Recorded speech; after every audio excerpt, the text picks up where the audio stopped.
और दोस्तों, study with मस्ती चैनल पर आप सभी लोग का स्वागत है।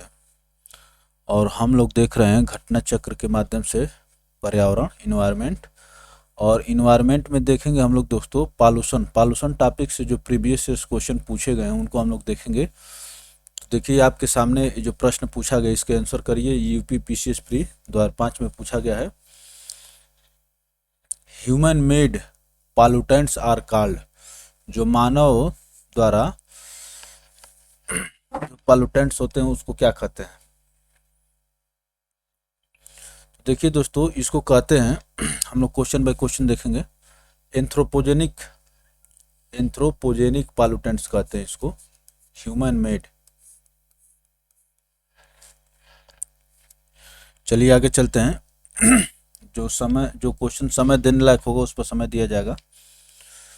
ये देखिए दिया हुआ है, ये सब सारी चीज़ें इसमें पूरा वही दिया हो कि एंथ्रोपोजेनिक पॉल्यूटेंट्स पॉल्यूशन कहते हैं, ठीक ना, और मानव द्वारा। और इसको अच्छे से देखने के लिए हम लोग जो डिटेल पॉल्यूशन का डिटेल वीडियो थियरी वाला, हम लोग थियरी और प्रीवियस क्वेश्चन दो चीज़ों में डिवाइड करके इनको देखते हैं। तो थियरी वाला जब देख लेंगे तो ये सब क्लियर हो जाएगा। देखिए इसमें कुछ अलग नहीं है, ठीक है ना। मानव द्वारा जो पॉल्यूशन होते हैं उसको मानव जनित पॉल्यूशन कहते हैं, उसको अंग्रेजी में एंथ्रोपोजेनिक पॉल्यूशन कहते हैं। चलिए आगे चलते हैं। बायोडिग्रेडेबल पॉल्यूटेंट्स इज, तो दो प्रकार के होते हैं, एक नॉन डिग्रेडेबल और एक डिग्रेडेबल। तो बताइए बायोडिग्रेडेबल पॉल्यूटेंट इज, तो देखिए क्या होता है इसमें। जो सीवेज जो है दोस्तों, सीवेज ऑप्शन बी क्या है, बायोडिग्रेडेबल है। ये यूपी पीसीएस प्री 2014 में पूछा गया। खासतौर से इन्वायरमेंट टू इन्वायरमेंट के क्वेश्चन आजकल ज़्यादा पूछे जा रहे हैं और इसको पढ़ने में बच्चों को इंटरेस्ट कम आता है, लेकिन ऐसा नहीं करना है। आजकल के साइंस टेक और इन्वायरमेंट ये सब ज्वलंत मुद्दे हैं और इससे एग्जाम में प्रश्न खूब पूछे जा रहे हैं। चलिए आगे चलते हैं। Those pollutants which can be broken down into simpler harmless substances in nature in due course of time by the action of microorganisms like certain bacteria are called biodegradable pollutants. Domestic waste, garbage, wine, fecal matter, sewage, cattle dung, animal bones, etc. are biodegradable pollutants. तो हम लोग दोस्तों ये आसान question है, जहाँ पर समझने की ज़रूरत होगी उस पर समय दिया जाएगा। चलिए अब हम लोग आगे चलते हैं। अब देखिए क्वेश्चन नंबर 3 क्या कह रहा है। Combustion of coal, petrol and diesel etc is the basic source of. Coal, petrol और डीजल जब आप माने ये बर्न होते हैं तो ये बेसिक सोर्स माने किस चीज़ को पॉल्यूट करते हैं, वाटर, लैंड, नॉइज इसमें और एयर। यूपी पीसीएस में 2011 का क्वेश्चन है, इसको आप लोग देखते रहेंगे, मैं बार बार इसको प्रोनाउंस नहीं करूँगा।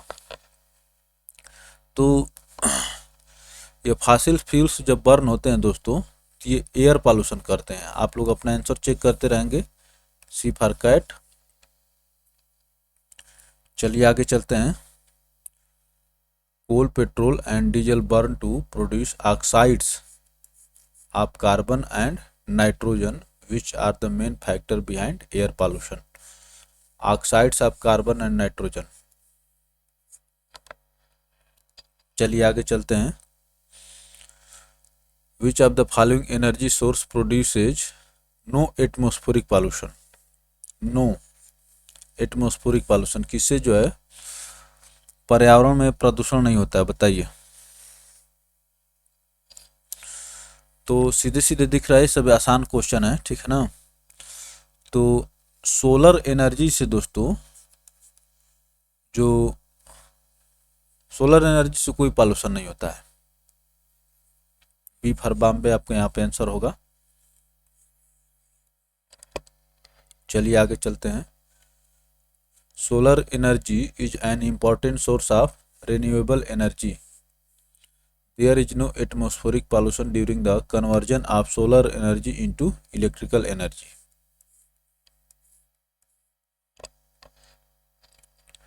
चलिए क्वेश्चन नंबर 5 पर चलते हैं. Which of the following is A biodegradable pollutant. बताइए.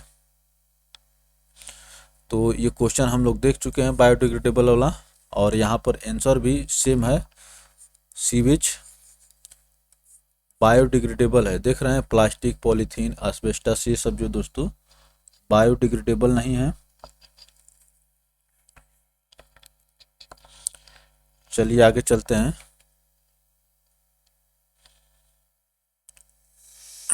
ये वही सारी चीज़ें दिया हुआ है जिसको पढ़ना होगा. आप लोग को अगर पढ़ने की इच्छा होगी तो इसको आप लोग वीडियो को पास करके पढ़ लेंगे. यूट्यूब में सारी व्यवस्थाएं दी गई हैं. स्पीड को घटाना, बढ़ाना, आगे करना, पीछे करना, सब कुछ आप अपने अनुसार पढ़ लेंगे. अब देखिए क्वेश्चन नंबर 6 पर चलते हैं. बताइए इसके आंसर फटाफट. IAS प्री द्वारा 3 में पूछा हुआ है. Which of the following is produced during the formation of photochemical smog. Photochemical smog के दौरान क्या बनता है बताइए. ये अच्छा क्वेश्चन है,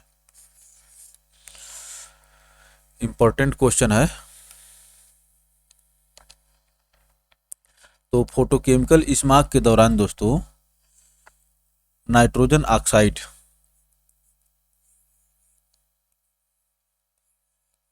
बी आपका आंसर होगा. चलिए अब हम लोग इसका एक्सप्लेनेशन अच्छे से हम लोग देखेंगे. तो देखिए क्या कह रहा है.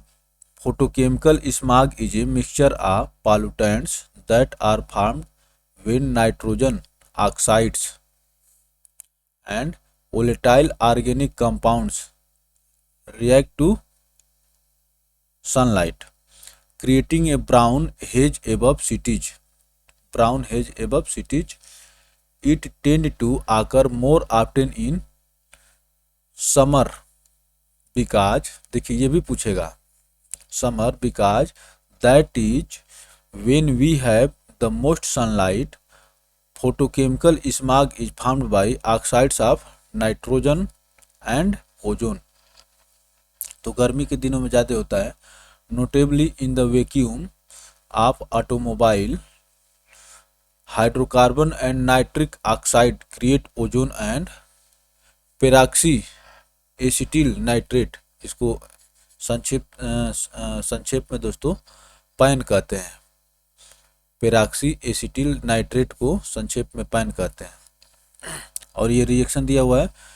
Inside reaction inside the engine, reaction inside in the atmosphere, और ये सब होता है.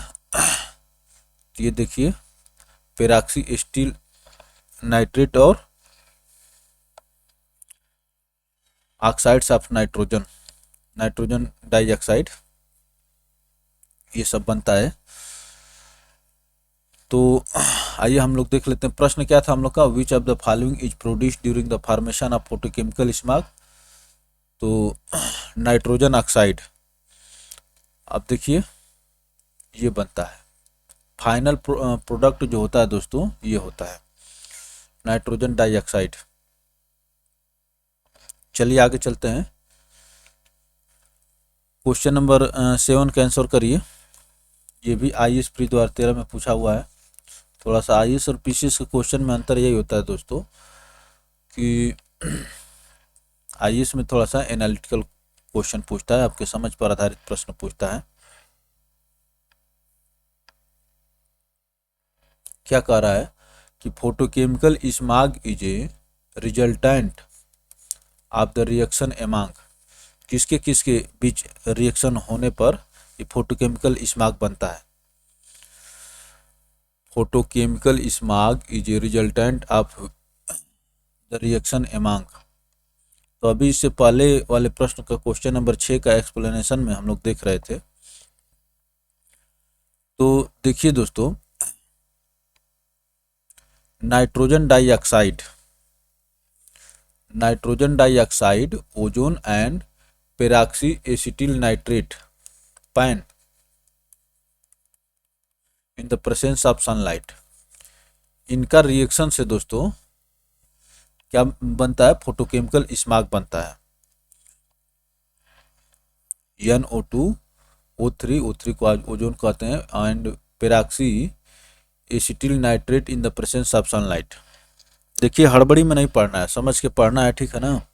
ऐसा नहीं कि रामायण की तरफ पढ़ लेने से सब कुछ तैयार हो जाता है, समझ के पढ़िए। चलिए आगे चलते हैं। Photochemical smog is a mixture of pollutants that are formed when nitrogen oxides, ozone and peroxyacetyl nitrate reacts with sunlight, creating a brown haze above cities। और फोटोकेमिकल स्मॉग कब बनता है, हम लोग देखे थे समर में। समर में ज़्यादा बनता है क्योंकि उस समय सनलाइट दिखती है ज़्यादा अच्छे से और काम भी करती है। चलिए आगे चलते हैं। Which of the following is the reason behind the maximum noise pollution. Reason behind maximum noise pollution बताइए। ये जो आपसे दिया हुआ है इसमें सब में नॉइज पॉल्यूशन होता है, लेकिन मैक्सिमम किस में होता है ये पूछ रहे हैं। Heavy traffic, rocket music, rock music, election meetings and. तो देखिए दोस्तों इसमें जेट फ्लाइट में दोस्तों बहुत ज़्यादा नॉइज होती है और उसी से नॉइज पॉल्यूशन होता है दोस्तों। एक लिमिट से ज़्यादा साउंड जो है नॉइज कहलाता है, पॉल्यूशन कहलाता है। ये यूपी लोअर सबऑर्डिनेट प्री द्वार 3 में पूछा हुआ है। आइए इसके एक्सप्लेनेशन पर चलते हैं। इसका एक्सप्लेनेशन जो दोस्तों बहुत सारगर्भित है। क्या कह रहा है कि नॉइज पॉल्यूशन और noise disturbance is disturbance or excessive noise that may harm the activity or balance of human or animal life,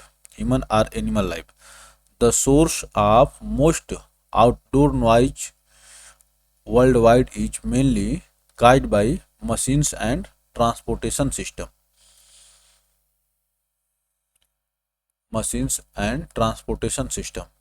Motor vehicles, aircrafts and train. Among the options given above, jet flight create the most intense noise pollution.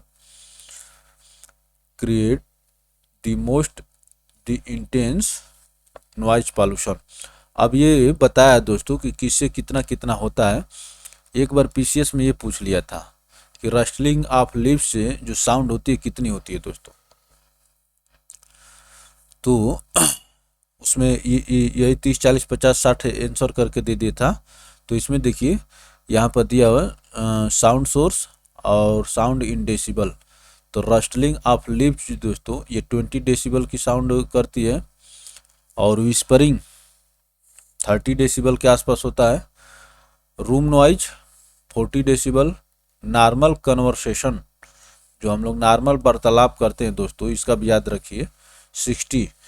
और ये room noise, whispering और रस्टलिंग of leaves जो दोस्तों इससे कम ही होता है। तो देखिए दोस्तों इसको इस मैंने डाटा को दिमाग में रखना बहुत ज़रूरी है, ठीक है ना। थोड़ा सा एक आइडिया रखिए। नॉर्मल कन्वर्सेशन का 60 decibel, truck sound, jet engine sound और लैंडिंग ऑफ जेट प्लेन और रॉकेट इंजन। तो रॉकेट इंजन का जो है दोस्तों सबसे ज़्यादा है, ठीक है ना। इसमें ऑप्शन में कंफ्यूज मत हुए, ऑप्शन में रॉक म्यूजिक दिया था दोस्तों, ठीक ना। और 260 नॉर्मल है और इससे सब ज़्यादा है इधर, और इधर कम वाला आप जानते हैं विस्परिंग, रस्टलिंग, रूम नॉइज, और इसके ऊपर सब ज़्यादा है। रॉकेट इंजन का ज़्यादा होता है। चलिए आगे चलते हैं अगले प्रश्न पर। ड्यूरिंग, देखिए यहाँ पूछ रहा है during normal condition the gas which pollutes the atmosphere is. Normal condition में कौन सी गैस जो पॉल्यूशन करती है बताइए। तो नॉर्मल कंडीशन में दोस्तों देखिए, मैं आपको बता दूं, आप जानते भी होंगे कि कार्बन मोनोऑक्साइड जो कार्बन डाइऑक्साइड से भी ज़्यादा खतरनाक है। तो यही during normal condition the gas which pollute the atmosphere is carbon monoxide.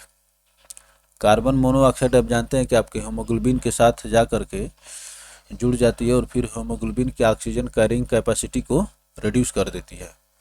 फिर रिड्यूस होते होते बहुत ज़्यादा मात्रा में हो जाता है तो फिर आदमी की मौत हो जाती है। चलिए आगे चलते हैं। Carbon monoxide is the main primary air pollutant. Carbon monoxide is an odorless, colorless gas formed by the incomplete combustion of fuels. When people are exposed to CO2 gas, the CO2 molecules displace oxygen in their bodies and lead to poisoning. ये है इसकी प्रक्रिया। चलिए आगे चलते हैं। ये भी नॉर्मल सा ही प्रश्न था। Which one of the following is not a secondary pollutant? Primary pollutant, secondary pollutant. तो जो प्राइमरी पॉल्यूटेंट से बनते हैं वो सेकेंडरी पॉल्यूटेंट होते हैं। तो नॉट ए सेकेंडरी पॉल्यूटेंट, बताइए। तो स्मॉग जो देखे थे दोस्तों, ये किससे मिलकर के बनाते हैं? NO2, O3 और पैन पेराक्सी एस्टिल नाइट्रेट मिलकर के, तो ये सेकेंडरी हो गया। ओजोन भी O3 से बनता है, ये भी हो गया, ठीक है ना। और पैन यहाँ पर दिया हुआ है, तो एक ही जो है नॉट ए सेकेंडरी पॉल्यूटेंट, कौन? Sulphur dioxide. सल्फर डाइऑक्साइड जो दोस्तों, यही जो है सेकेंडरी पॉल्यूटेंट नहीं है, और जो नहीं है वही आपका क्या होगा? उत्तर होगा। यहाँ पर O3 है, O3। चलिए आगे चलते हैं। और ये सब दिया ही हुआ है। स्मॉग बनने में ओजोन और O3, NO2, O3 और पैन मिल करके स्मॉग बनाते हैं, तो यहाँ पर दिया ही हुआ है। चलिए आगे चलते हैं दोस्तों। PAN peroxy acetyl nitrate, ozone and smog are secondary pollutants because these are formed after reaction of primary pollutants with atmosphere. While oxides of sulfur, mainly sulfur dioxide, and oxides of nitrogen, carbon monoxides, are primary pollutants. ठीक है ना। Oxide of nitrogen, oxides of sulphur, carbon monoxide are primary pollutants and these directly spread in the air and pollute the atmosphere. चलिए आगे चलते हैं। आप देख रहे हैं ना कि प्राइमरी कौन कौन सा होगा? Sulphur dioxide, oxides of nitrogen and carbon monoxide, ये प्राइमरी है। विच among the following is the secondary pollutant? वही वाला क्वेश्चन। सेकेंडरी पॉल्यूटेंट जो प्राइमरी से मिलकर के बना है वो सेकेंडरी है, बताइए। तो इसमें चीर परिचित आपका सेकेंडरी पॉल्यूटेंट दिख रहा है, स्मॉग। स्मॉग जो है दोस्तों सेकेंडरी पॉल्यूटेंट है। चलिए आप आगे चलते हैं। Carbon monoxide, carbon dioxide, carbon monoxide, fly ash, ये तीनों जो है दोस्तों क्या है? प्राइमरी है।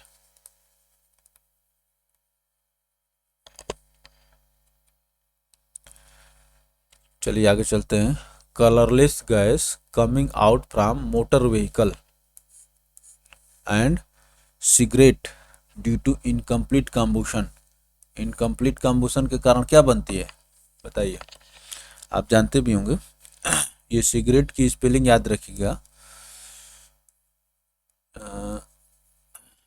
CIGARETTE। ये अंग्रेजी में, जैसे हिंदी में बर्तनी पूछा जाता है, उसमें इसको अंग्रेजी में स्पेल टेस्ट में पूछा जाता है। तो चीज़ों को जब रिलेट करके पढ़ेंगे तो पढ़ाई आसान हो जाएगी। तो ये क्या होगा? इनकम्प्लीट कम्बुशन से क्या बनता है? कार्बन मोनोऑक्साइड बनता है। सी आपका आंसर हो जाएगा यहाँ पर कार्बन मोनोऑक्साइड। चलिए आगे चलते हैं। Colourless gas coming out from the motor vehicle and cigarette due to incomplete combustion is carbon monoxide. Carbon monoxide is harmful when breathed because it displaces oxygen in blood, causing even death. तो ये death को lead कर जाता है carbon monoxide, बहुत खतरनाक है ये। चलिए आगे चलते हैं। Pollutant emission gas in vehicle exhaust is mainly, मुख्यतया क्या है बताइए। व्हीकल एग्जॉस्ट मैंने व्हीकल के जो खास तौर से समझ लीजिए कि धुएं से जो निकलता है व्हीकल के द्वारा जो पॉल्यूशन किया जाता है उसमें मेनली क्या होता है कार्बन मोनोऑक्साइड। इनकम्प्लीट कंबुशन के द्वारा उसमें फ्यूल का जो है दोस्तों कंप्लीट बर्निंग नहीं हो पाती है। यही कारण है कि कार्बन मोनोऑक्साइड निकलता है। और कार्बन मोनोऑक्साइड कितना खतरनाक है आप जानते भी हैं। ये देखते रहे किस किस एग्जाम में पूछे हैं, सभी प्रश्न एग्जाम में पूछे गए हैं, कोई भी ऐसा नहीं कि जो ना पूछा गया हो। Carbon monoxide is main pollutant emission gas in vehicle exhaust. Combustion of petrol in automobile pollutes the air by producing the following metal. Following metal बताइए।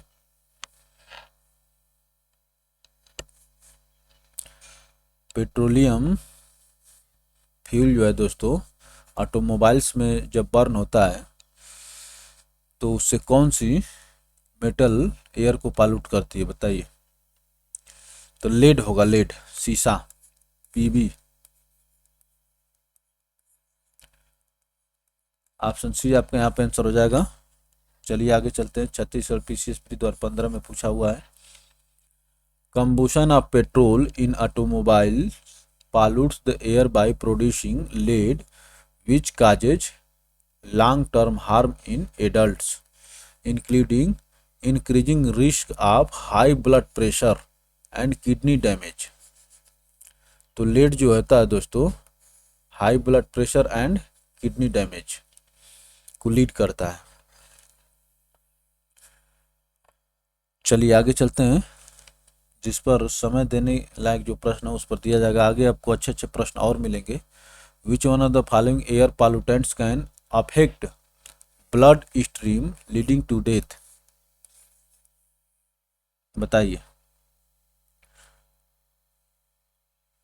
लीडिंग टू डेथ तो हम लोग देख चुके हैं कि कार्बन मोनोऑक्साइड जो है दोस्तों बहुत खतरनाक है, CO।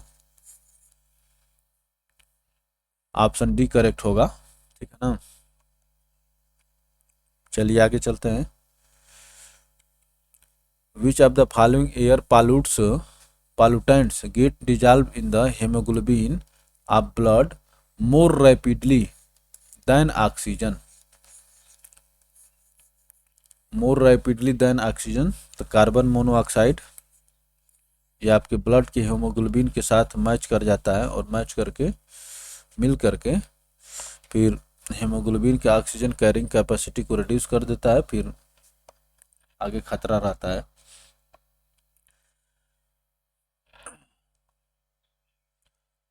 It reacts with haemoglobin to form carboxyhaemoglobin. Haemoglobin, ठीक है। मेन यही चीज़ है। मैंने कार्बन मोनोऑक्साइड और हेमोग्लोबिन मिल करके दोस्तों क्या बनाते हैं कार्बोक्सी हेमोग्लोबिन। चलिए आगे चलते हैं। Which of the following air pollutant is most dangerous, बताइए। मोस्ट डेंजरस कौन है? तो मोस्ट डेंजरस वही carbon monoxide. Most dangerous ये मेंस में पूछा गया है। चलिए आगे चलते हैं। Non biotic pollutant underground water is. Non biotic, तो पॉल्यूटेंट्स को दो कैटेगरी में बांटा जाता है, बायोटिक और नॉन बायोटिक। तो यही कह रहा है कि non biotic pollutant underground water is. बताइए क्या होगा। तो बायोटिक और नॉन बायोटिक का सीधा संबंध यही है इससे है दोस्तों कि जीवित और अजीवित जो होता है, हम लोग निर्जीव सजीव निर्जीव पढ़ते हैं जो हम लोग। तो नॉन बायोटिक में देखिए बैक्टीरिया भी लाइव थिंग्स है, मैंने सजीव है, और अलगी, वायरस, ये सभी जो है दोस्तों सजीव है। जबकि आर्सेनिक जो है दोस्तों ये नॉन बायोटिक है। यही आपका आंसर होगा। चलिए आगे चलते हैं, देखिए क्या कह रहा है। Arsenic is a non biotic pollutant of underground water. The introduction of arsenic into drinking water can occur as a result of its natural geological presence in local bedrock. In the local bedrock, presence of arsenic in groundwater is relatively high in area adjoining the bank of Ganga. Adjoining the banks of Ganga, pesticides and insecticides also add to its presence in the ecosystem. According to WHO, the amount of arsenic should be 0.05 mg per liter. Should भी माने इतना तक tolerable है, 0.05 mg पर litre. चलिए आगे चलते हैं। अब देखिए, indiscriminate use of fertilizers lead to, थोड़ा सा डल दिख रहा होगा लेकिन तो फिर भी पढ़ने में आ रहा है। बहाने बनाने वाले, कमियां निकालने वाले कहीं भी निकाल लेंगे, लेकिन अपने उद्देश्य पर फोकस करिए।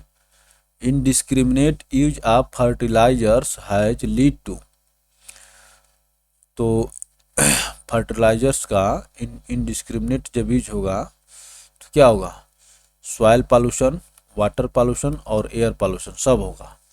तो इसमें क्या होगा, all of the above, D for dog आपका आंसर होगा। चलिए आगे चलते हैं। The use of chemical fertilizer is a cause of nitrogen loss contributing to soil, nitrogen loss contributing to soil and land degradation. Surface water and groundwater sources are polluted from chemical fertilizer used in irrigation farming, thus contaminating water quality. The most common chemical fertilizer, nitrogen, is produced using large amounts of soil and natural gas. Nitrogen is produced using large amounts of soil and natural gas, as these are fossil fuels. Their use generates air pollution. Hence D is the correct answer.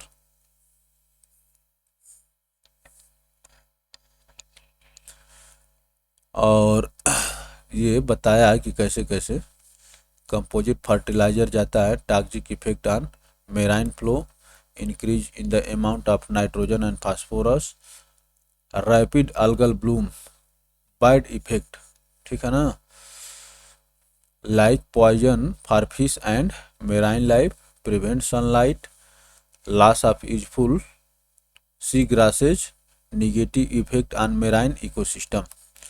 तो harms from excessive use of fertilisers के लिए ये flow chart है। चलिए आगे चलते हैं। इन सब फ्लो चार्ट्स को आप अपने मेंस के आंसर राइटिंग में इंक्लूड कर सकते हैं। The highest chemical pollution is caused by industrial effluents of, industrial effluents, तो किस इंडस्ट्री द्वारा दोस्तों ज़्यादा, सबसे ज़्यादा मैंने ये जो ऑप्शन में दिए हुए हैं उसके उनमें से केमिकल पॉल्यूशन होता है, बताइए। लेदर इंडस्ट्री, चमड़े वाली जो इंडस्ट्री होती है दोस्तों, चमड़ा उद्योग, चमड़ा उद्योग में क्या होता है, ये ज़्यादा पॉल्यूशन होता है। चलिए आगे चलते हैं। The highest chemical pollution caused by the industrial effluents is from the leather industry. The leather industry is mainly responsible for water and soil pollution. Water and soil pollution. चलिए आगे चलते हैं। The acid rain is due to air pollution by, जो acid rain आजकल concern बना हुआ है और ख़ास तौर से इसके बारे में कहा तो जैसे ताजमहल का रंग फीका पड़ रहा है, तो एसिड रेन के लिए क्या रिस्पॉन्सिबल है, बताइए। ये यूपीपीसीएस प्री 2013 में पूछा हुआ, सब कमीशंस के ही क्वेश्चन है। Acid rain is due to air pollution by nitrous oxide and sulphur dioxide. Nitrous oxide and sulphur dioxide, D for dog आपके यहाँ पर आंसर होगा, nitrous oxide and sulphur dioxide.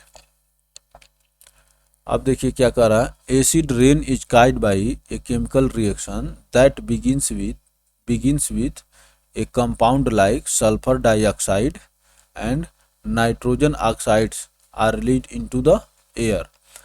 These substances can rise very high into the atmosphere. क्या कह रहा है? These substances can rise very high into the atmosphere where they mix and react with water, oxygen and other chemicals to form more acidic pollutants. When these pollutants fall on the surface with rain, it is termed acid rain. Normally, pH value of acid rain is less than 5.6. Notably, pH value of pure water is 7. तो pure water का pH 7 होता है, लेकिन जो acid rain होता है दोस्तों उसका 5 और 6 से भी कम होता है, less than. Normally the pH value of acid rain is 5.6। चलिए आगे चलते हैं। Which among the following environment pollutants are responsible for acid rain. तो अभी इससे पहले वाला प्रश्न देखे हैं उसमें कि एसिड रेन के लिए क्या क्या रिस्पॉन्सिबल है। तो nitrous oxide and sulphur dioxide, oxide और dioxide, nitrous oxide sulphur dioxide, option C आपका क्या होगा दोस्तों, यहाँ पर आंसर हो जाएगा। चलिए आगे चलते हैं। और acid rain is the rainfall that has been acidified. It is formed when oxides of sulfur and nitrogen react with the moisture in the atmosphere. It is rain with a pH of less than 6. Acid rain particularly damages to lake, streams, forests, plants and animals that live in the ecosystem. तो acid rain इन सब के लिए harmful होती है। चलिए आगे चलते हैं। Which of the following is are responsible for acid rain. देखिए पेट क्वेश्चन है और अच्छा क्वेश्चन है, बार बार पूछा जाता है और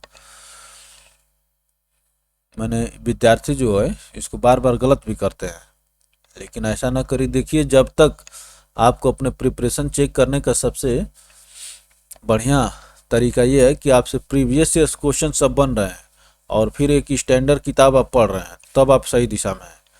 प्रीवियस ईयर्स क्वेश्चन न बनना ये दर्शाता है कि आप अभी सही दिशा में नहीं हैं।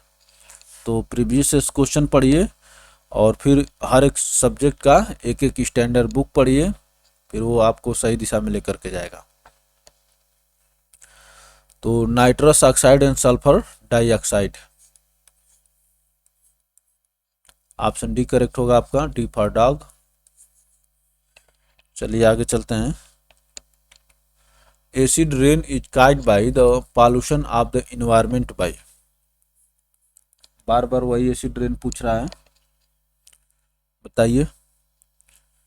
तो वही nitrous oxide and sulphur dioxide, D for dog आपका यहाँ पे आंसर हो जाएगा।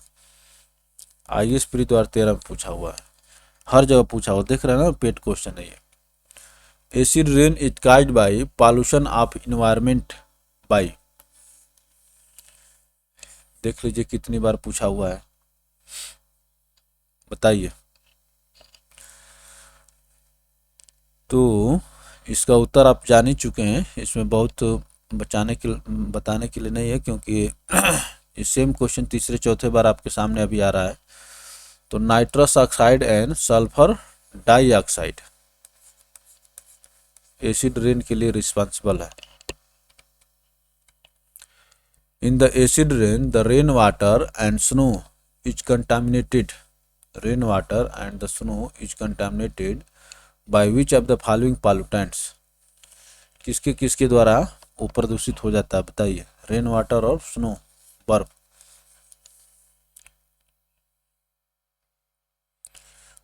अब ये राजस्थान पीसीएस का क्वेश्चन है दोस्तों, आरएएस का क्वेश्चन है, बताइए। तो इसमें देखिए दोस्तों, सल्फर डाइऑक्साइड और नाइट्रोजन ऑक्साइड, इन्हीं के माध्यम से दोस्तों एसिड रेन होती है। एसिड रेन के बारे में आपको बताना है, पॉल्यूटेंट नहीं बताना, का पॉल्यूटेंट तो ये भी है, लेकिन एसिड रेन का जो कारण है दोस्तों ये आपको बताना है। तो सल्फर डाइऑक्साइड और नाइट्रोजन ऑक्साइड, पहला और दूसरा सही है।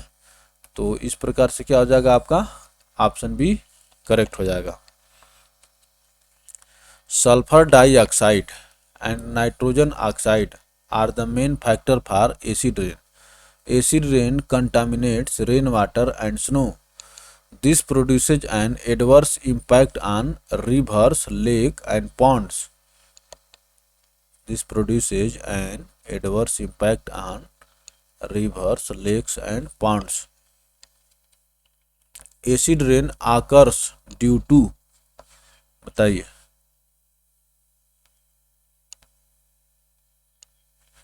ये क्वेश्चन थोड़ा सा आपको वर्ड्स में, लैंग्वेज में घुमाया है। Acid rain is occurs due to, किसके किसके क्यों होता है एसिड रेन। तो इसमें होगा दोस्तों reaction between clouds and sulphur dioxide pollutants. यहाँ पर देखिए acid vapour, carbon dioxide, electric ion, यहाँ से कट गया, ठीक है ना। तो most appropriate and suitable answer क्या होगा, ऑप्शन सी होगा, reaction between clouds and sulphur dioxide.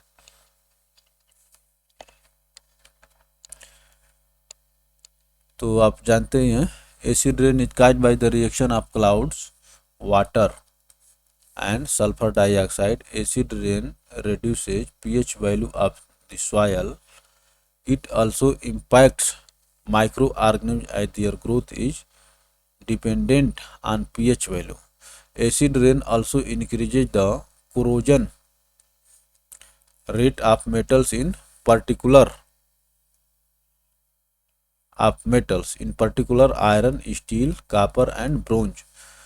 These enter in the drinking water and soil and thus affects the nervous system.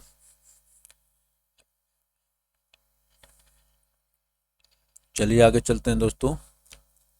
Which of the following when dissolved in rain water turns rain water acidic? Acid rain, बताइए किसके कारण से होता है। तो oxides of sulphur, sulphur dioxide के कारण acid rain होती है। ऑप्शन ए आपका क्या होगा दोस्तों, आंसर हो जाएगा। चलिए आगे चलते हैं। Acid rain is caused by, अब आपको बताना है कि सल्फर डाइऑक्साइड जो दोस्तों कहाँ से निकलता है। Acid rain is caused by, बताइए। तो ये इसका आंसर होगा दोस्तों इंडस्ट्री से, ऑप्शन ए आंसर होगा। यहाँ से सल्फर डाइऑक्साइड निकलता है इंडस्ट्री से और फिर वो जा करके एसिड रेन करता है, फिर एसिड रेन आपको डिफरेंट टाइप से हार्म करती है। while a small portion of sulfur dioxide and nitrogen oxide that cause acid rain is from natural resources such as volcano, acid rain is from natural resources such as volcanoes. Most of it comes from the burning of fossil fuels. The major source of sulfur, तो देखिए दोस्तों इसमें क्या कह रहा है कि while small portion of sulfur dioxide and small portion of sulfur dioxide and nitrogen oxide that cause acid rain is from natural sources such as volcano and most of it comes from the burning of fossil fuels. The major sources, यहाँ पर small portion था, the major sources of sulphur dioxide and nitrogen oxide in the atmosphere are, क्या कह रहा है, burning of fossil fuels to generate machinery,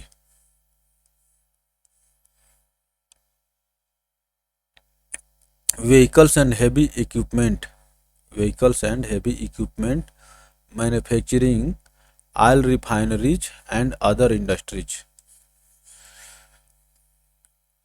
ये सब आप देख लेंगे, बहुत महत्वपूर्ण फैक्ट है। चलिए आगे चलते हैं दोस्तों। विच one of the following gases in the is responsible for causing acid rain in the atmosphere, causing acid rain in the atmosphere, बताइए। तो आप देख चुके हैं कि क्या है, सल्फर डाइऑक्साइड है, डिफाडाग है, यही मेन है एसिड रेन के लिए रिस्पॉन्सिबल। चलिए आगे चलते हैं। Which one of the following is an air pollutant gas and is released by burning fossil fuels. Air pollutant और फॉसिल फ्यूल्स रिलेट करिए इन दोनों टर्म को।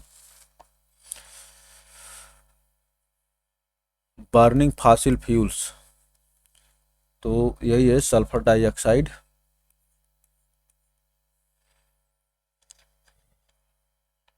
सीधे सीधे नाइट्रोजन, हाइड्रोजन और ऑक्सीजन ये पॉल्यूटेंट नहीं है, लेकिन सल्फर डाइऑक्साइड जो है दोस्तों पॉल्यूटेंट है और बर्निंग ऑफ फॉसिल फ्यूल्स के माध्यम से ये एटमॉस्फेयर में रिलीज होता है। Sulphur dioxide is an air pollutant gas and is released by burning fossil fuel. Which one of the following is not related to air pollution, बताइए। not related to air pollution, 32 का answer करिए। तो air pollution, smog, acid rain, asbestos, eutrophication जो दोस्तों जो देख रहे हैं आप, ये एयर पॉल्यूटेंट नहीं है, ये वाटर पॉल्यूटेंट है। यूट्रोफिकेशन, सी फॉर कैट आपका आंसर हो जाएगा। Eutrophication is a form of water pollution. Eutrophication is a form of water pollution. It occurs when excessive fertilizers run into lakes and rivers. Eutrophication decreases water quality and reduces oxygen. Asbestosis is a disease caused by the presence of asbestos in the air for a long time. Rest are related to air pollution.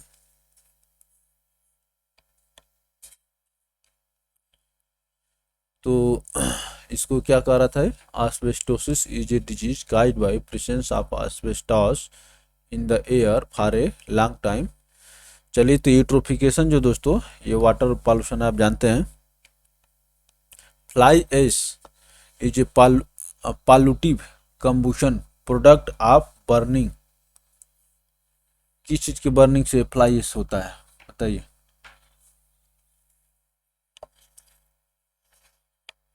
Fly ash is a positive combustion product of burning, ये coal, option A correct हो जाएगा। कोल के burning से दोस्तों fly ash बनता है। देखिए, fly ash is one of the coal combustion product composed of fine particles that are driven out of the boiler with the flue gases. Fly ash is generally captured by electrostatic precipitators or other particle filtration equipment. Fly ash cause respiratory disease. Fly ash cause respiratory disease. चलिए आगे चलते हैं दोस्तों। Green muffler is related to, देखिए UPPCS pre 2014 में पूछा हुआ है, बताइए ग्रीन मफलर। और इसको मैं बताता हूं दोस्तों कि बहुत लोग गलत करते हैं ग्रीन मफलर वाले को। ग्रीन मफलर किस प्रकार का पॉल्यूशन है, सीधे सीधे बताइए। तो ग्रीन मफलर जो है दोस्तों ये नॉइज पॉल्यूशन है। सी फॉर कैट आपका यहाँ पे आंसर होगा। आइए इसका एक्सप्लेनेशन देखते हैं। Green muffler is a control measure for noise pollution bye planting green plants. जैसे मान लीजिए कि रोड है और रोड के किनारे किनारे देखते हैं कि पेड़ लगाए रहते हैं, क्यों, और बीच में भी ये जो डिवाइडर होता है इस पर भी पेड़ लगा देते हैं। तो यही planting green plants. Normally 4-5 rows of plants are grown near the noisy place like roadside industrial areas so that they can obstruct noise.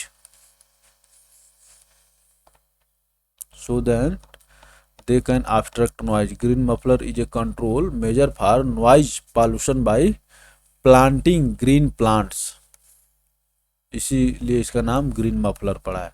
जैसे मफलर जो होता है दोस्तों आपको क्या करता है, ठंड के दिनों में आपको ठंड से बचाता है, आप कान पर सर पर इसको बांध लेते हैं फिर आपको बचाता है। उसी तरह से ग्रीन मफलर जो है दोस्तों ये नॉइज पॉल्यूशन को रिड्यूस करता है। Bhopal gas tragedy leakage of methyl isocyanate MIC accident happened on. तो भोपाल गैस ट्रेजेडी जो हुई है दोस्तों वो आज तक पूछी जाती है और आगे भी पूछी जाती रहेगी। और इसमें ये भी पूछता है कि इसमें कौन सी गैस लीक हुई थी। तो मिथाइल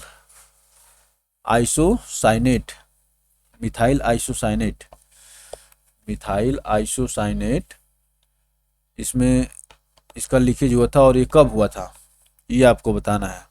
तो इसका डेट भी याद रखिए, 1984 याद रहता है हम सबको, ठीक है ना, लेकिन दिसंबर 3 भी याद रख लीजिए, ये हिस्टोरिकल इवेंट है, ये एक्सीडेंट है, ठीक ना। तो ऑप्शन सी करेक्ट होगा, C for cat, December 3 1984।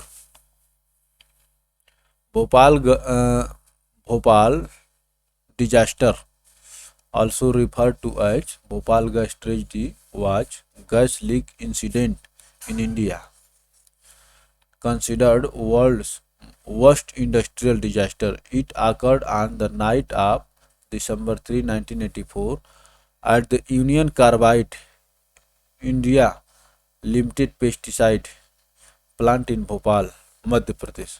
Over 5 lakh people were exposed to methyl isocyanate.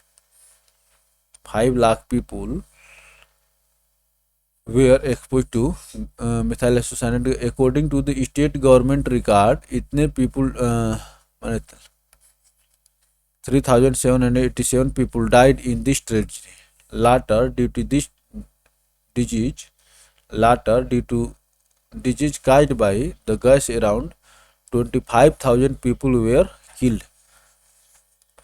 तो इतने लोग जो है दोस्तों इंस्टेंटली मर गए, 3700 लगभग 3500 के आसपास, ठीक ना। और इसका इम्पैक्ट जो दोस्तों मैंने अब तक जो ये 25,000 पीपल्स को किल्ड कर चुकी है, और इससे प्रभावित हुए थे दोस्तों 5 लाख पीपल।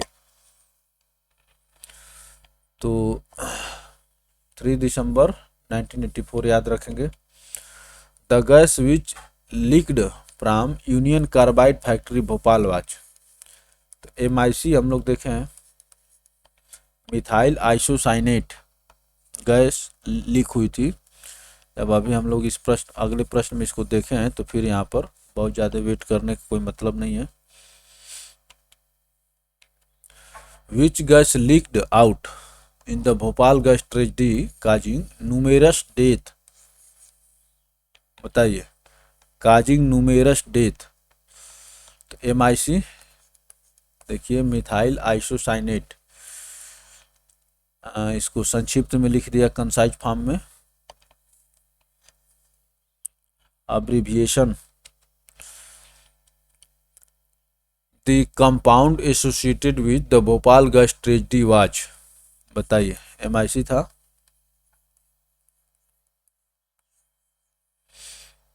तो क्या आंसर हो जाएगा 38 का? 38 का C होगा, मिथाइल आइसोसाइनेट। अब देखिए, polythene bags can not be destroyed because they are made of. Polythene bags जो दोस्तों तुरंत डिस्ट्रॉय नहीं होते हैं, क्योंकि वो किससे बने हैं? बताइए, पॉलीमर से बने हैं। पोली जो है दोस्तों एथिलीन होता है, एथिलीन का जो दोस्तों जब बना देते हैं, पॉलीमर बनाते हैं, तो वही पॉलीथीन होता है। तो polythenes bags can not be destroyed because they are made of polymers. और पॉलीमर्स जो होता है दोस्तों ये इजीली डिस्ट्रॉय नहीं होता है।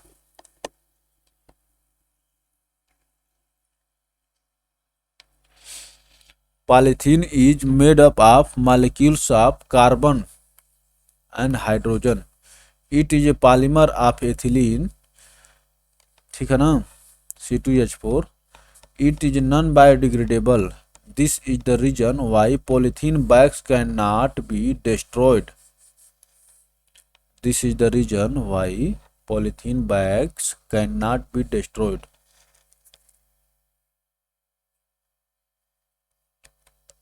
Which of the following is not destroyed by bacteria? Question number 40 का आंसर करिए दोस्तों। तो बैक्टीरिया किसको डिस्ट्रॉय नहीं कर सकता है? Food ingredient, leaves, cow dungs. ये प्लास्टिक को नहीं करेगा दोस्तों। ऑप्शन डी आपका यहाँ पर आंसर हो जाएगा। चलिए आगे चलते हैं। Plastic, iron, lead are non biodegradable pollutants which are not destroyed by bacteria, hence they pollute the atmosphere. Rest all are easily disintegrated by microorganism.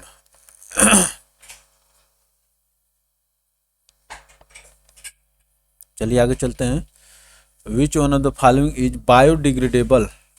बताइए, आपको ये बताना है कि कौन बायोडिग्रेडेबल है। तो अभी इससे पहले वाले प्रश्न में देखें कि प्लास्टिक तो बायोडिग्रेडेबल नहीं है, मरकरी भी नहीं है, ठीक है ना, और पॉलीथीन भी नहीं है। एथिलीन का पॉलीमर जो पॉलीथीन कहलाता है। रबर जो है दोस्तों ये बायोडिग्रेडेबल है, रबर जो है बायोडिग्रेडेबल है। A substance capable of being decomposed by bacteria or other living organism and thereby avoiding pollution is called biodegradable. Among the given options, rubber is biodegradable. तो पॉलीथीन जो दोस्तों, पॉलीथीन प्लास्टिक ये जो है biodegradable नहीं है, लेकिन रबर जो है रबर जो है दोस्तों बायोडिग्रेडेबल है। Which of the following takes maximum time to decay, बताइए मैक्सिमम टाइम टू डिके। तो ये plastic bags take maximum time to decay.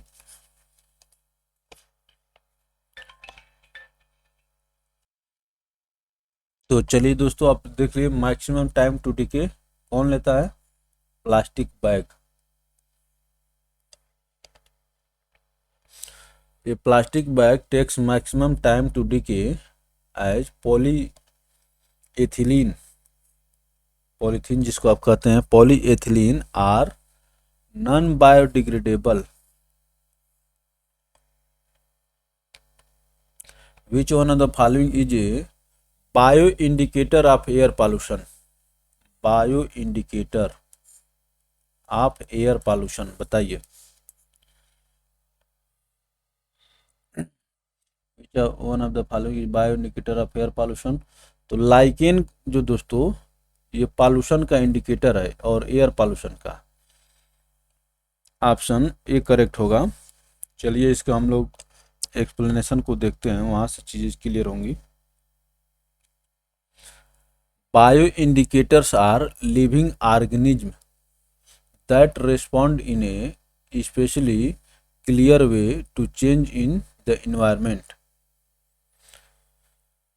The hardy lichens, the hardy lichens are useful bioindicators for air pollution, especially sulphur dioxide. और यही sulphur dioxide acid rain के लिए responsible होता है pollution, since they derive their water and essential nutrients mainly from the atmosphere rather than from soil। तो lichens जो होता है दोस्तों, जो वाटर और इसेंशियल न्यूट्रिएंट्स डायरेक्टली, वही कह रहा है कि they derive their water and essential nutrients mainly from atmosphere rather than from the soil. तो इसीलिए लाइकेंस को दोस्तों एयर पॉल्यूशन का बायो इंडिकेटर कहा जाता है, लाइकेंस। चलिए आगे चलते हैं। Which one of the following is a pollution indicator plant, बताइए। अभी हम लोग पिछले प्रश्न में ही देखे हैं कि लाइकेंस को दोस्तों पॉल्यूशन इंडिकेटर प्लांट्स कहा जाता है। सी फॉर कैट आपका यहाँ पे आंसर हो जाएगा। Lichens are the best indicator of किस पॉल्यूशन के, किस प्रकार के पॉल्यूशन के। आप जानते हैं कि लाइकेंस जो होता है दोस्तों, माने सीधे जो एटमॉस्फेयर से लेते हैं अपना न्यूट्रिएंट और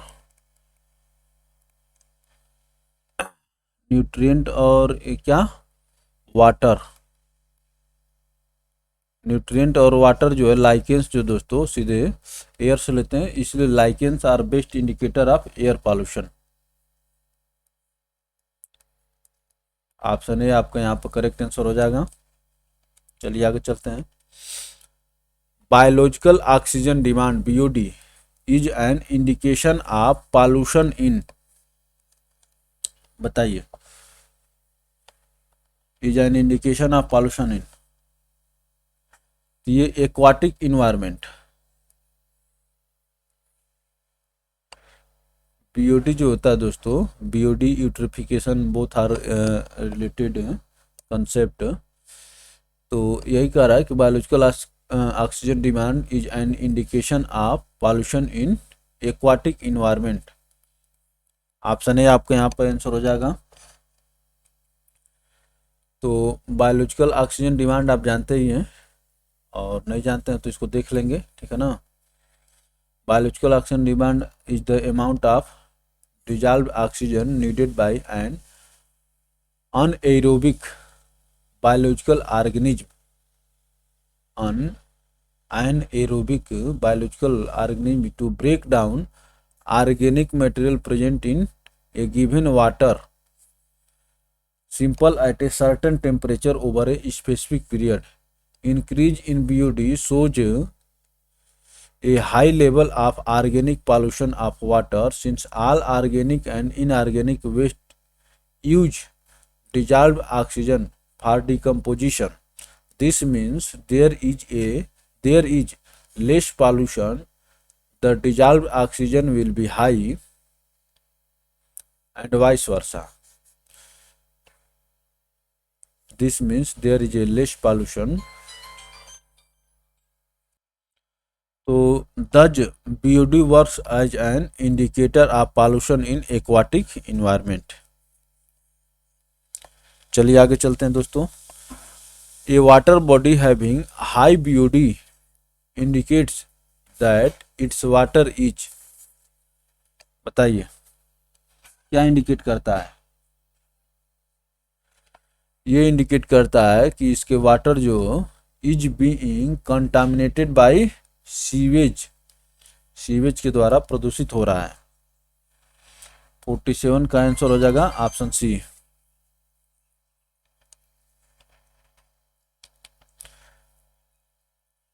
जानते ही हैं, ठीक है ना. फिर इसको मान लीजिए अगर पढ़ने की इच्छा ही होगी तो वीडियो को पास करके पढ़ लेंगे आप. बहुत आसान से ये कंसेप्ट है. The water pollution in a river is determined by measuring dissolve amount of. Water pollution in a river, तो एक नदी को ये चेक करने के लिए कि नदी जो है पॉल्यूटेड है या नहीं, किस चीज़ को चेक करेंगे? नदी के वाटर में, रिवर के वाटर में किस चीज़ को चेक करेंगे आप? तो इसमें चेक करेंगे दोस्तों ऑक्सीजन की. ऑप्शन डी आपका यहाँ पे आंसर हो जाएगा. चलिए आगे चलते हैं. BOD is maximum in Ganga river between. जहाँ पर पॉल्यूशन ज़्यादा होगा उसी में बीओडी ज़्यादा होगा. तो गंगा में कौन से दो प्लेसेस के बीच में पॉल्यूशन ज़्यादा है, ज़्यादा पॉल्यूटेड है गंगा, बताइए. तो ये जो विकल्प ऑप्शंस दिए हुए हैं आपके सामने, इसके अनुसार कानपुर लेदर इंडस्ट्री पॉल्यूट करती है और ये इलाहाबाद तक आता है, ठीक ना. कानपुर, हरिद्वार से कानपुर नहीं, हरिद्वार में तो एकदम अभी पहाड़ों से निकलती ही है. और तो यही ऑप्शन बी आपके यहाँ पे आंसर हो जाएगा दोस्तों. चलिए आगे चलते हैं. BOD is maximum in Ganga river between Kanpur and Allahabad, as Kanpur discharges heavy amount of pollutants in Ganga, as a result of which BOD is high here. Bioremediation means, बताइए बायोरिमेडिएशन का मतलब क्या है?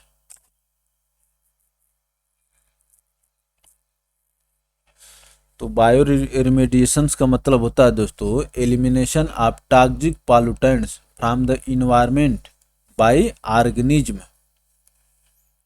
ऑप्शन ए आपका यहाँ पर correct answer होगा.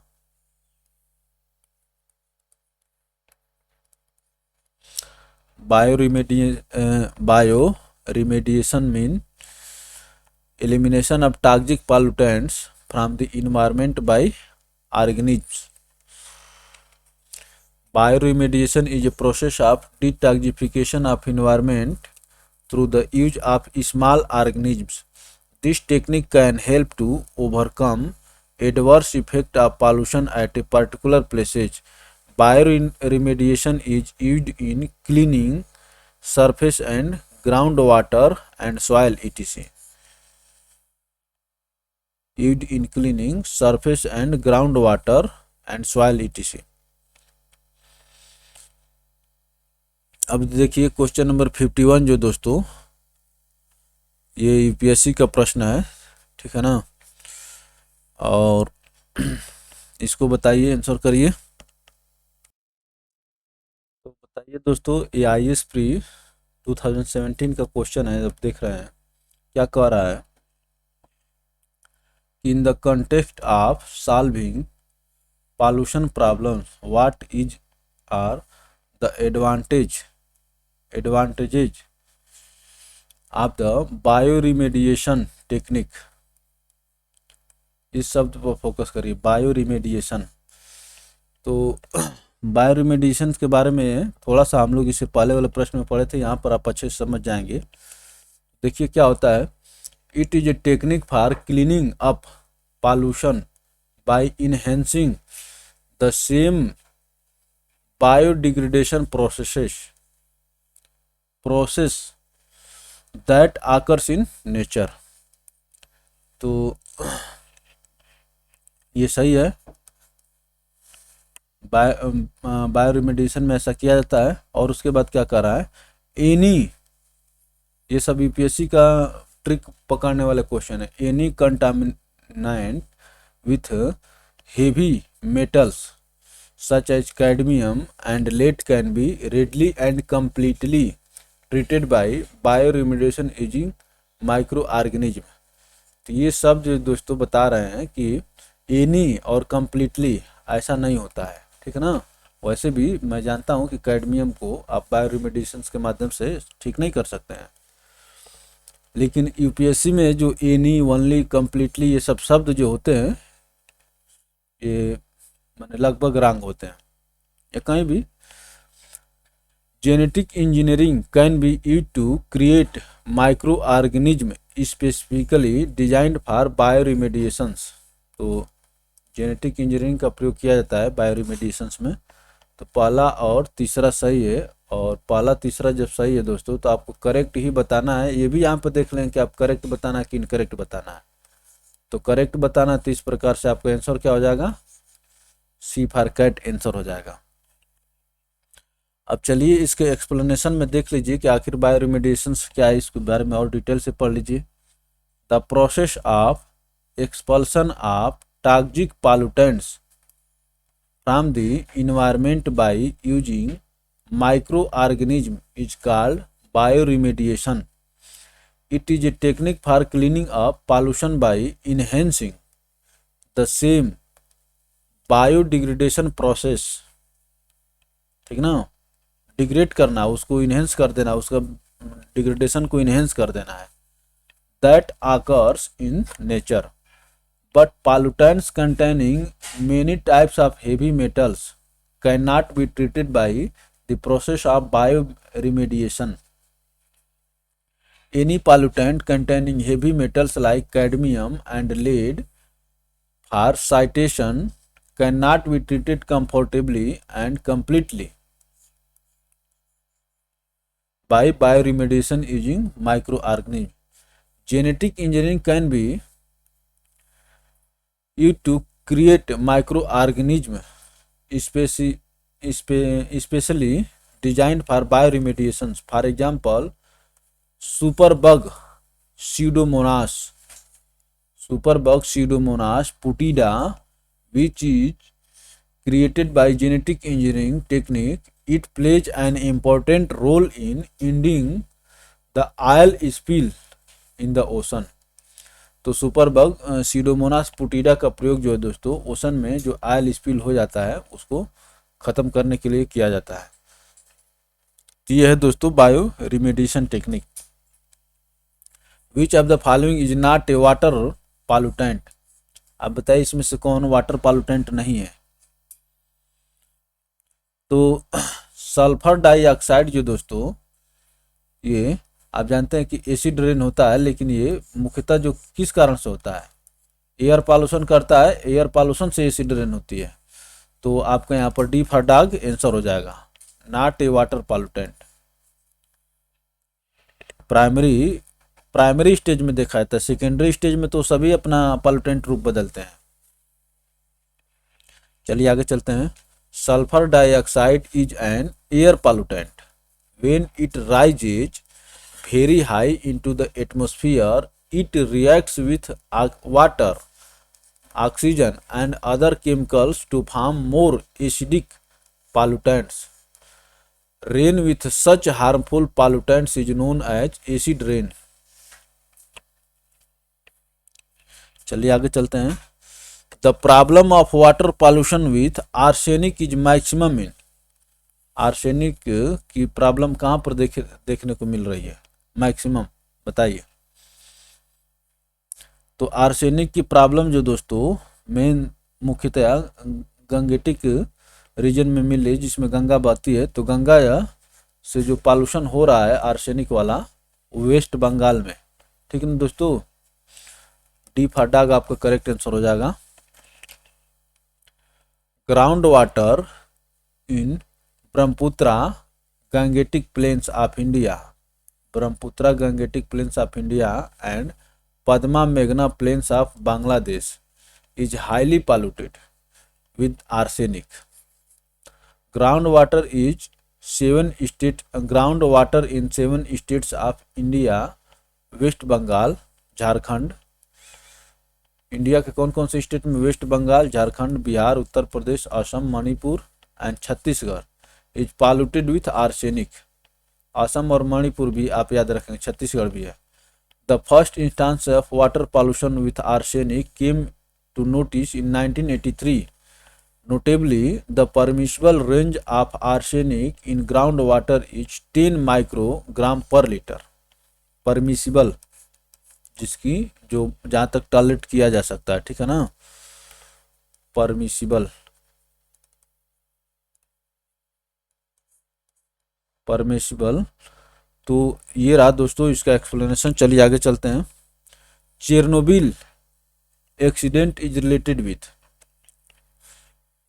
Chernobyl एक जगह है दोस्तों, रसिया का पार्ट था, तो Chernobyl accident is related with, वहाँ पर किस प्रकार की घटना हुई थी, क्यों चर्चा में है, ये रहता है, तो न्यूक्लियर एक्सीडेंट हुई थी दोस्तों, nuclear accident. Option A correct होगा। चलिए आगे चलते हैं, एक्सप्लेनेशन में देखेंगे, ठीक ना, मैं एक बार बताऊंगा फिर एक बार देखेंगे। The Chernobyl disaster was a nuclear accident that took place on 26 April 1986। तो आपका MIC वाली जो घटना भोपाल में हुई थी दोस्तों 1984 में हुई थी, और ये 1986 in Ukraine due to the deadly, Ukraine जो दोस्तों ये पहले रसिया का पार्ट था, due to deadly radioactive affect many people lost their lives. Importantly, decomposing radioactive nuclides cause radioactive pollution. It harms organisms and affects their genetic properties.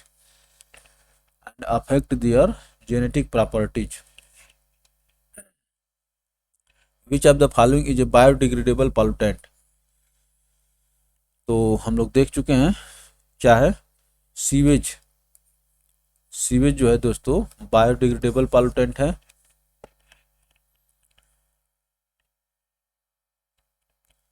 Most toxic metal pollutant of automobile exhaust, बताइए। ये भी question repeat हो रहा है, आज ही के class में repeat हो रहा है, ये जो हम लोग प्रश्न इससे पहले देखे हैं। तो ऑटोमोबाइल एग्जॉस्ट से दोस्तों क्या निकलता है? लेड निकलता है, लेड। बी फॉर बॉम्बे आपके यहाँ पे आंसर हो जाएगा। Automobiles use lead as an anti knocking agent, automobiles use lead as an anti knocking agent. Lead when released in the air with exhaust are most toxic. Lead affects the nervous system, brain and digestive system of human body. Nervous system, brain and digestive system of the human body, बहुत खतरनाक है lead. चलिए आगे चलते हैं। The most polluted city of India is, बताइए। The most polluted city of India is, तो ये देखिए दोस्तों उस समय करंट का आंसर होगा, ये 2009 का क्वेश्चन है, तो उस समय आंसर था अंकलेश्वर। ऑप्शन ए आंसर हो जाएगा। चलिए आगे चलते हैं। Ankleshwar was the most polluted city in India, data. Vapi Gujarat has become the India's most polluted city. It's comprehensive environmental pollution index, इसको इतना फॉलोड बाय गाजियाबाद, ठीक ना, वापी का 85 और गाजियाबाद 84। विच was the seasonal factor responsible for the intense cold in northern India in January 2012 was, पूछ रहा है, बताइए क्या प्रभाव था, किसका प्रभाव था? तो एल नीनो ला नीनो भी ऑप्शन में आपको दिख रहा है। तो which was the seasonal factor responsible for the intense cold in northern India in January 2012 is was La Nina. El Nino और ला लीना जो दोस्तों ये ओशियानिक इवेंट्स हैं, आप पढ़े भी होंगे ज्योग्राफी में, नहीं हो तो इसको आप पढ़ेंगे, बहुत महत्वपूर्ण है, प्रश्न पूछे जाते हैं हमेशा। तो सी फॉर कैट आपका आंसर हो जाएगा। La Nina is characterized by usual cold oceanic temperature in equatorial Pacific due to La Nina wind January 2012 witnessed intense cold in northern India.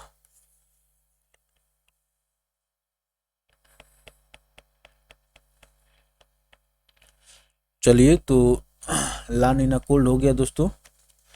Which of the following river is called biological desert on account of its pollutants. बताइए किस river को biological desert कहा जाता है? Damodar river को, झारखंड और पश्चिम बंगाल में बहती है दामोदर रिवर को दोस्तों बायोलॉजिकल डिजर्ट कहा जाता है, पॉल्यूटेड होने के कारण। Damodar considered as sorrow of Bengal due to its devastating floods has now become the sorrow of both Jharkhand and Bengal owing to excessive pollution. The enormous quantity of pollutants coming out from the mines, industries, cities and agricultural fields have so much degraded the quality of the river that it has virtually become a biological desert.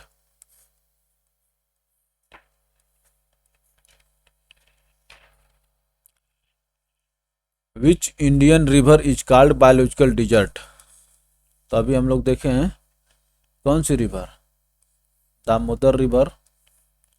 Damodar river को biological desert कहा जाता है दोस्तों, B for Bombay आपका answer होगा। Which of the following is used as an adulterant of a mustard seed. Mustard seed के साथ दोस्तों क्या मिलाया जाता है ताकि फिर आप जो ऑयल आपको आता है, आप मिलता है घर पर, आप यूज करते हैं, फिर वो आपके लिए नुकसानदायक होता है? बताइए। तो मस्टर्ड सीड के साथ दोस्तों अर्गीमोन सीड मिलाया जाता है, अर्गीमोन सीड। ए फॉर एप्पल आपका आंसर हो जाएगा। चलिए आइए देखते हैं। Argimon seed is usually mixed with mustard seed as an adulterant. It is a form of poppy found in Mexico. Mixing of this in mustard oil could yield an epidemic called dropsy. Mixing of this in mustard oil could yield an epidemic called dropsy. तो उससे ड्राप्सी नामक बीमारी होती है।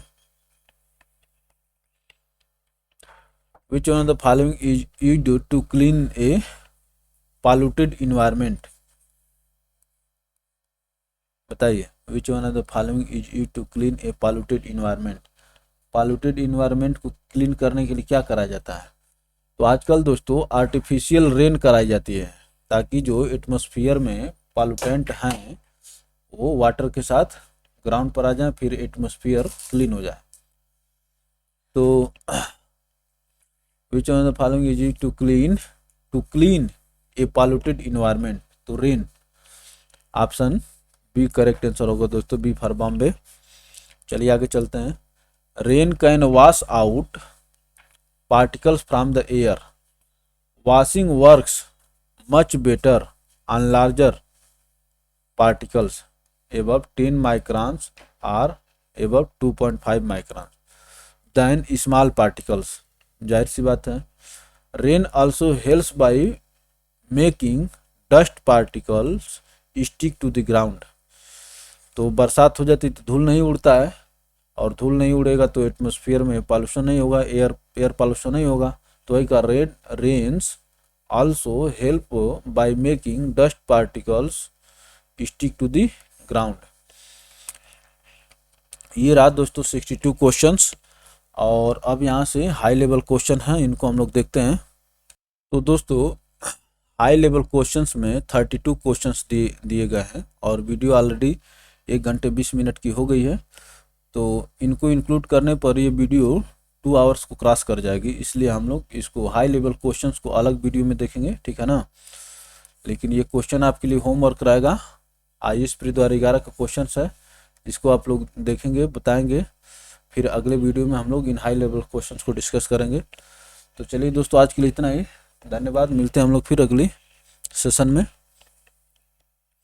अच्छा लगे तो video को लाइक करके शेयर करें ताकि आपके मित्रों तक भी पहुंचे, और जो भी आपका सुझाव हो आप कमेंट बॉक्स में देंगे, ठीक है ना, उसको आगे इंक्लूड किया जाएगा। चलिए आज के लिए इतना ही, आप सभी को पुनः धन्यवाद।